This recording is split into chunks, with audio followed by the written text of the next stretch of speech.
There's a story out now involving a guy who looks like he's double jerking two wieners, and New York Giants starting quarterback Jaxson Dart is somehow unfamiliar. What's up, what's up, what's up? Yeah. Big Blue Nation, it's a pleasure to be here. I gotta start this off with a Go Big Blue. I'd love it if y'all would follow with me. Go Big Blue, go Big Blue, go Big Blue, go Big Blue. What an honor, what a privilege it is to be here.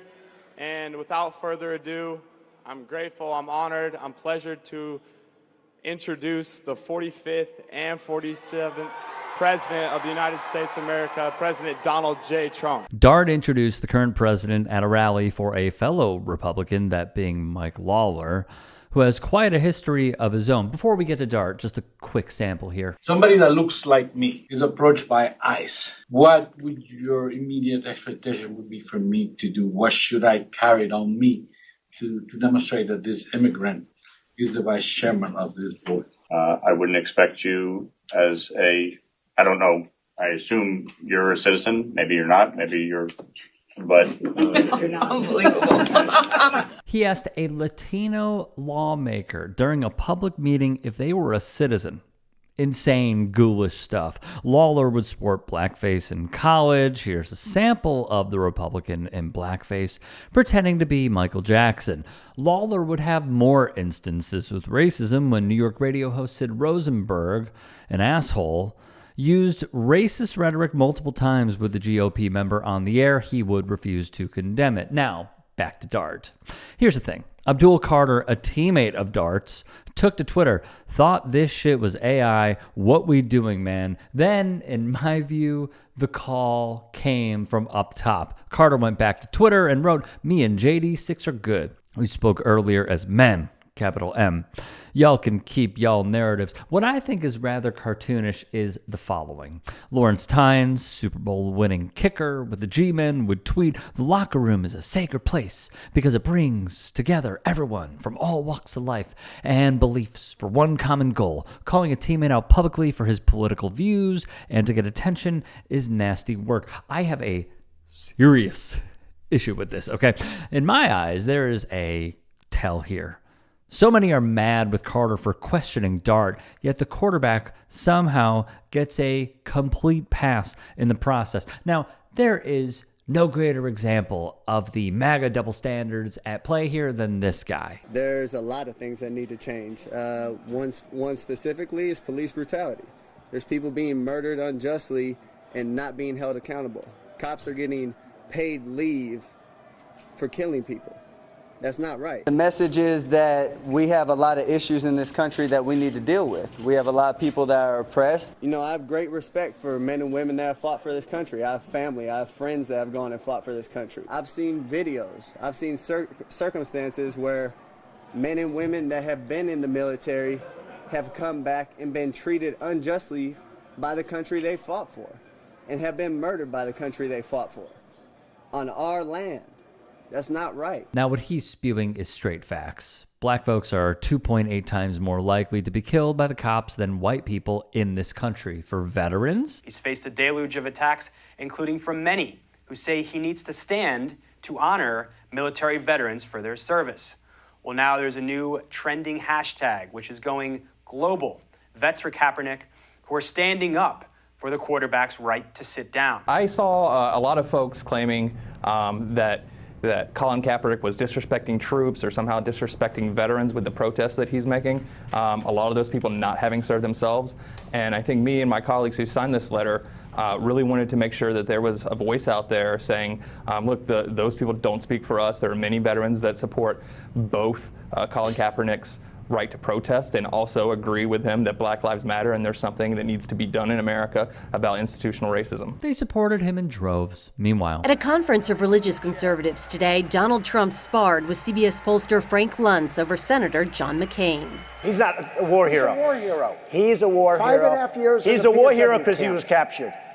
I like people that weren't captured, okay? I hate to tell you. Donald Trump has shown he despises the military. The article begins with Trump's decision to abruptly cancel a 2018 visit to a cemetery near Paris where Americans who were killed in a World War I battle are buried. The Atlantic quotes several sources who say his visit was scrubbed because the president feared the rain would ruin his hair, and that he told senior staff, quote, "Why should I go to that cemetery? It's filled with losers." Trump referred to the more than 1,800 Marines who lost their lives at Belleau Woods as suckers, quote, suckers for getting killed. Same dude, by the way. 2 doctors from Queens, New York, helped the president dodge the Vietnam War in 1968. Dr. Larry Braunstein was a podiatrist who rented a medical office from the president's father, Fred Trump Sr. Braunstein's daughter says that her father diagnosed Trump with bone spurs as a favor to Fred so that he wouldn't have to go fight. And he handed me his Purple Heart. I always wanted to get the Purple Heart. This was much easier. Ironically, the man who gave Colin Kaepernick the idea to protest this way. And I thought kneeling showed reverence in some way and respect in some way to those that fought and many of those that gave their life for what the flag and the anthem represents. People take a knee to pray. So I thought it looked more proactive. I thought it was important that he was alongside his teammates, embracing his brothers, whether they agreed with him or not. Retired Army Green Beret Nate Boyer. They got mad at him for protesting, which is protected under the First Amendment.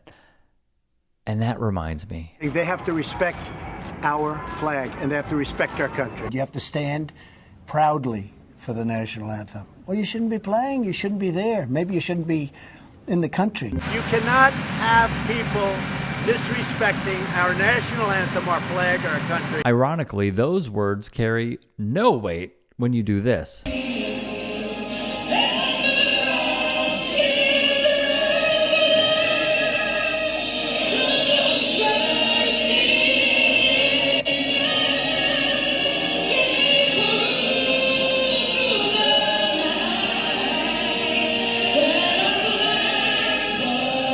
Still, did it stop the attacks?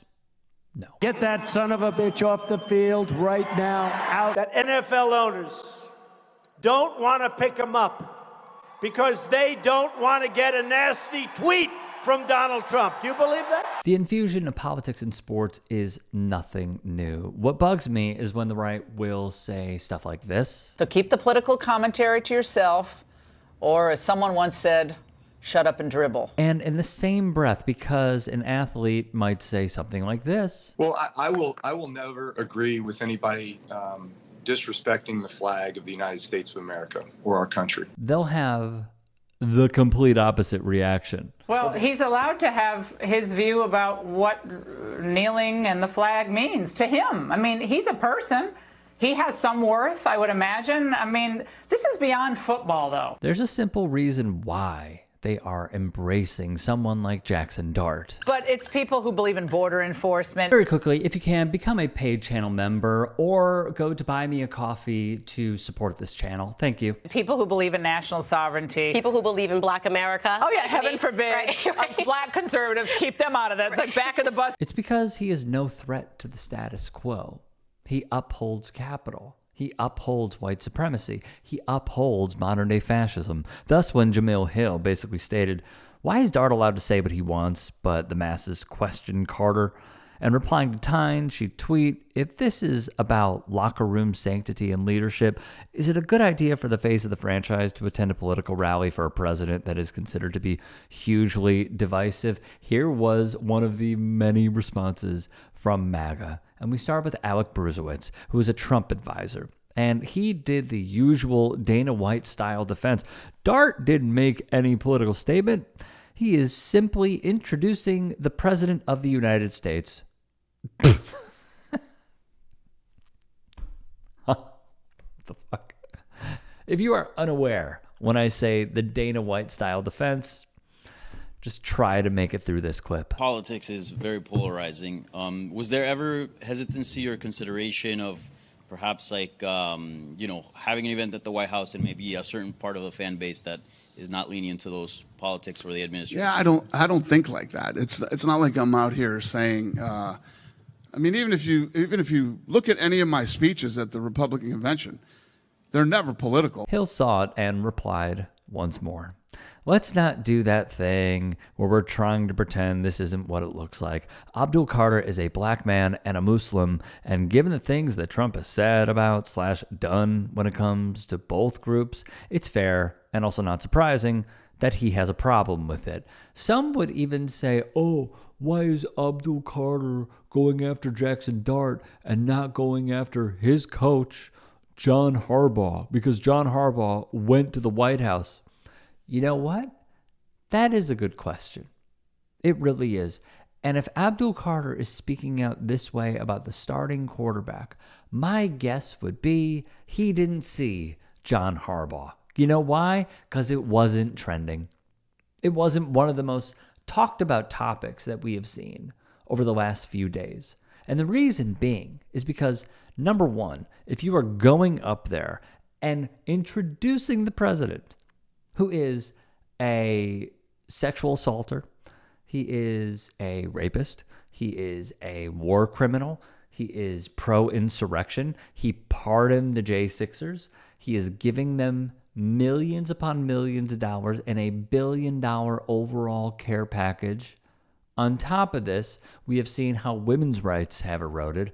On top of this, we have seen how USAID has been cut. On top of this, we have seen how the air we breathe, per the Supreme Court, who he packed the court with, is basically saying that we're not entitled to clean air, and much, much more. This late in the game, for a guy who says, and his administration will say, that they are going to be the most transparent administration of all time. There is no more transparent administration than this, and simply won't even release the Epstein client list because, according to Marjorie Taylor Greene, who I fucking hate, said the one time she broke away from MAGA that Donald Trump pressured her. Donald Trump pressured her because she stood up for kids. Kids who were R-worded. That is who Jaxson Dart is endorsing. This stage in the game, truly remarkable. MAGA is crashing down. The approval rating is going to continue to sink. And there is Jaxson Dart simply saying, hey, maybe I could grab a bucket of water to stop this sinking ship. Incredible, especially for an unproven quarterback like this. The only thing I would say is, and as you're hearing me talk about it, as I've been consistent for, 10 years now, you could endorse whoever you want. You could say whatever you want about that candidate. And I'm not one to take away your free speech. This administration is, ironically. But if you are going to back people that are incredibly flawed and also have the qualities and are ridden with crimes, as I just alluded to, then yeah, there is going to be some criticism. Not canceled, because I don't believe in that, but criticisms. And I hope more people will join me at least in that, to say, hey, this guy endorsed Zoran Mamdani. Hey, you know what's terrible about him? I'm fine with that. But to then say the reason I am canceling this person is because they endorse Zoran Mamdani. And I think they should never be able to speak on politics ever again. That should be a red line for everybody. We can all participate. There's no reason to exclude.